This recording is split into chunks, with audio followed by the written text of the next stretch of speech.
Oke, assalamualaikum warahmatullahi wabarakatuh.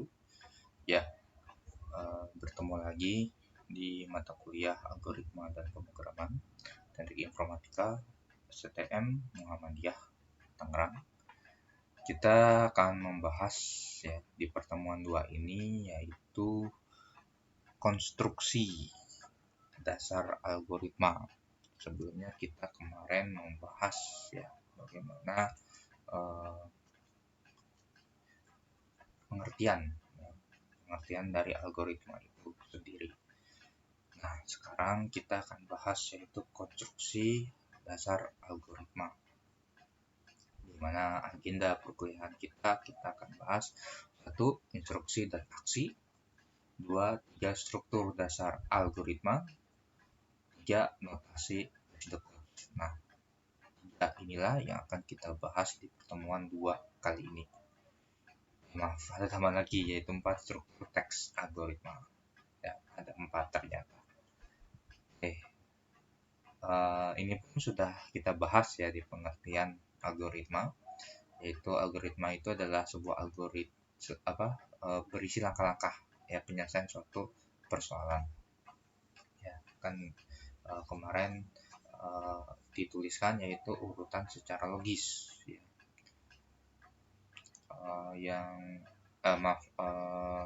Langkah-langkah ya secara logis ya untuk sistematis ya. Kalau nggak salah ya seperti itu.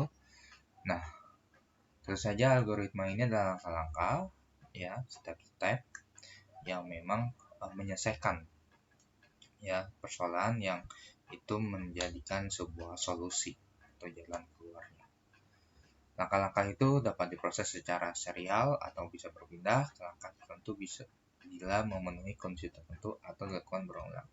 Nah, ini di algoritma ini ya di pemrograman kita memang bisa menggunakan yaitu secara beruntun ya secara bertahap, dan kita juga bisa yaitu percabangan ya bila memenuhi kondisi tertentu gitu ya, dia akan menyatakan benar ya, misalnya itu adalah perintah satu, dan kalau perintah kedua kalau misalnya dia tidak memenuhi ya dia salah gitu ya, masuk ke perintah kedua atau dilakukan secara berulang-ulang.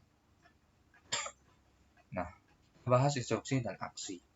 Sebuah algoritma pada hakikatnya berisi sebuah instruksi yang menggambarkan langkah-langkah penyelesaian. Ya, jadi memang perintah-perintah ya, instruksi-instruksi. Instruksi adalah perintah untuk melakukan aksi tertentu. Ya, jadi instruksi terlebih dahulu baru aksi gitu. Nah, sebagai contoh, misalkan di dalam algoritma ada instruksi tulis hello world.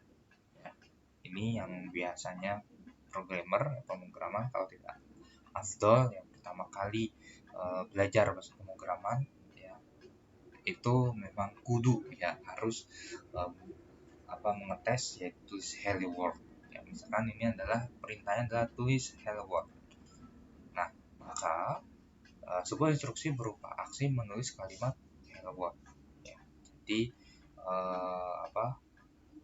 tampilannya ya yaitu akan mencetak hello world, itu adalah sebagai aksi. Nah, tiga struktur dasar algoritma ya adalah satu struktur runtunan ya beruntun.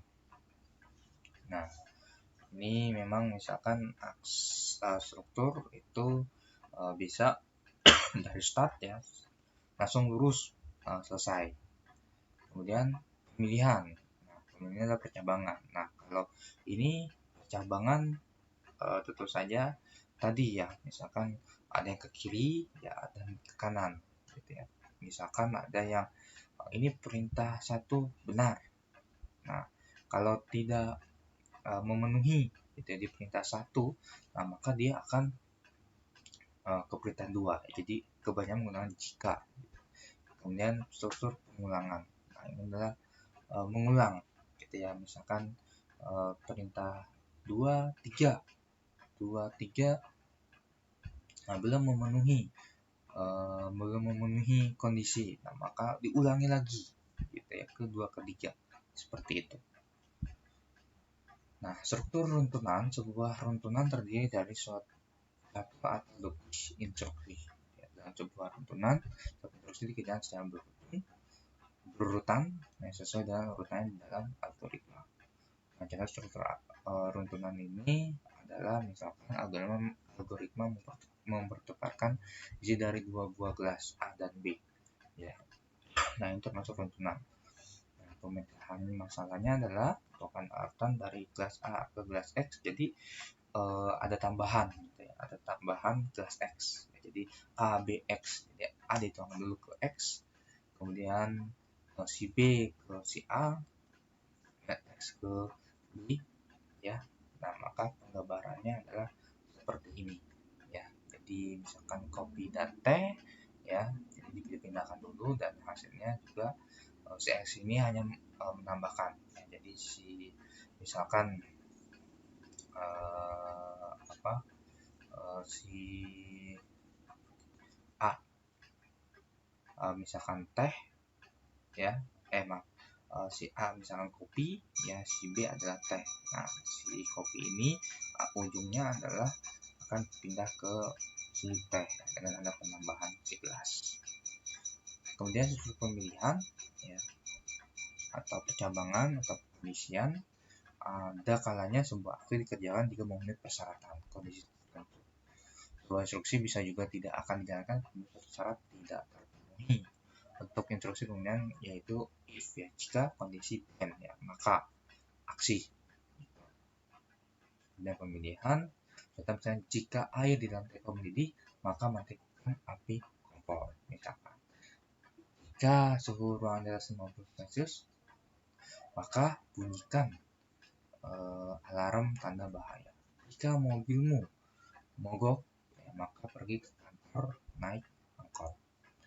Nah, memang kalau di pemrograman ini karena kebanyakan bahasa Inggris, jadi menggunakan bahasa Inggris, gitu ya, misalkan if, gitu. Struktur pengulangan. Salah satu kelebihan komputer adalah kemampuannya untuk mengerjakan pekerjaan yang sama berulang kali tanpa mengenal katanya, gitu ya. Oke, supaya kita tidak perlu menuliskan instruksi yang sama berkali-kali. Contohnya adalah algoritma menuliskan kalimat 100 kali. Ya, kader saya bilangnya tidak akan hafal dan malas lagi, gitu ya. Nah, kalau kita secara manual, ya, kita akan lelah, gitu ya.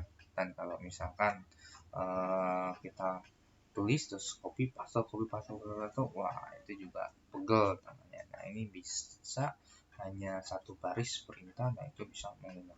Dan mengulang ini juga bisa, ya, misalnya contoh kepala bilangan, ya, misalkan 1, 3, 5, nah itu kan penambahan 2, gitu ya, dari 1, gitu ya. Nah, itu bisa kita menerapkan pengulangan dan banyak contoh-contoh yang lain ketika menerapkan struktur pengulangan. Kemudian notasi pseudocodes. Notasi pseudocodes memiliki kemiripan dengan notasi bahasa pemrograman. Ini saya sudah bahas, ya, pertemuan kemarin, bahwa notasi pseudocodes ini hampir, ya, mirip, ya, 80%, ya, ke notasi bahasa pemrograman. Nah, notasi bahasa pemrograman apa nih? Ya, yang sesuai dengan pseudocodes adalah bahasa pemrograman Pascal, gitu ya. Nah, jadi harus dituangkan lagi, ya, ke bahasa pemrograman. Ya, jadi tidak persis 100%, ya, pseudocodes ini. Walaupun memang di C++, ya, kita harus menyesuaikan dengan sintaks, ya, di C++. Kelas ini mengadopsi beberapa keyword dan struktur dalam bahasa pemrograman, namun tidak benar-benar mematuhi sintaks bahasa pemrograman. Ya, tulis nilai X dan Y dikasih deskripsinya, memakan kelas berikutnya yaitu web. Nah, ini adalah contoh yang menggunakan pseudocodes, yaitu contoh pseudocodes penjumlahan. Programnya adalah penjumlahan, ya, dibaca dua buah bilangan dari piranti masukkan, ya, carilah hasil dari kedua bilangan tersebut, ya, A dan B, atau bilangan 1, bilangan 2, itu adalah dua buah bilangannya, ya, kemudian cari hasilnya, gitu. ya hasilnya, ya yang menjumlahkan bilangan 1 dan bilangan 2 itu. Nah, deklarasi ini berdasarkan dari variabel dan tipe data. Ya, ini adalah variabel yang bilangan 1, bilangan bil 1, bil 2, hasil. Nah, integer ini adalah tipe data. Tetapi nanti ya di dalam bahasa pemrograman ini dibalik. Ya, misalkan integer disingkat menjadi int. Nah, int spasi bil 1, bil 2, titik koma. Kalau di seperti itu. Ya, jadi deklarasi ini adalah mendeklarasikan tipe data dan variabel. Gitu. Nah, di algoritma. Nah, algoritma ini adalah pertama input membaca bilangan 1, bilangan 2, di mana variabel itu harus memiliki nilai. Gitu ya. Jadi bil 1 nilainya berapa? Misalkan 10. Bil 2 10. 20 misalkan. Ya, bil 2 20. Nah, kemudian yang kedua adalah hasil. Ini adalah rumus. Ya. Jadi berdasarkan dari deklarasi. Ya, ini harus sama. Misalnya deklarasinya hasil ya, misalkan haknya ini kecil, ya hanya harus kecil. Jangan misalkan besar. Ya, ini harus menyesuaikan. Sama bilangan 1 dan bilangan 2 harus menyesuaikan juga. Jadi ini adalah rumusnya. Tinggal memanggil sesuai dengan deklarasi. Gitu. Ya, misalkan ditulis jumlah. Terus di sini ditulis jumlah sama dengan bil 1, bil 2. Nah, jumlah ini nggak ada di sini. Ya nggak bisa. Jadi harus menyesuaikan yang sudah dideklarasikan ya rumus tersebut. Kemudian inilah cetak ya, cetak. Nah, cetak ini berarti kita memanggil si hasil. Ya, nanti tampil misalkan tadi 10 tambah 20 berarti sini akan tercetak yaitu 30. Nah, ini kalau di bahasa Indonesia ditulisnya adalah read ya. Read. Maaf, ini saya tadi kalau nggak salah tulis baca ya, harusnya baca gitu ya, baca. Kemudian ini adalah cetak ya. Ini baca adalah read, ini cetak ini adalah write ya, write. Nah, struktur teks algoritma sebetulnya adalah sebuah teks yang dibaca secara beruntun dari atas ke bawah ya. Jadi apapun misalkan strukturnya memang dari atas ke bawah langkah-langkahnya. Menyusun teks algoritma ada bagian judul ya, header, bagian deklarasi, dan bagian algoritma. Jadi ada 3 ya bagian, dan bagian judul ya terdiri dari nama program dan penjelasan. Jadi dengan kata kunci program dan nama program, dan program titik penjumlahan ya. Jadi contoh ya, dibaca 20 bilangan dari masukkan, carilah hasil dari kedua bilangan. Kemudian bagian deklarasi adalah mengumumkan sebuah nama yang bahkan di dalam algoritma serta prosesnya, itu variabel dan tipe data yang kita bahas. Kemudian bagian algoritma adalah ini ya intinya. Nah, ini ya tadi saya nggak sinkron, ini saya gunakan baca ya.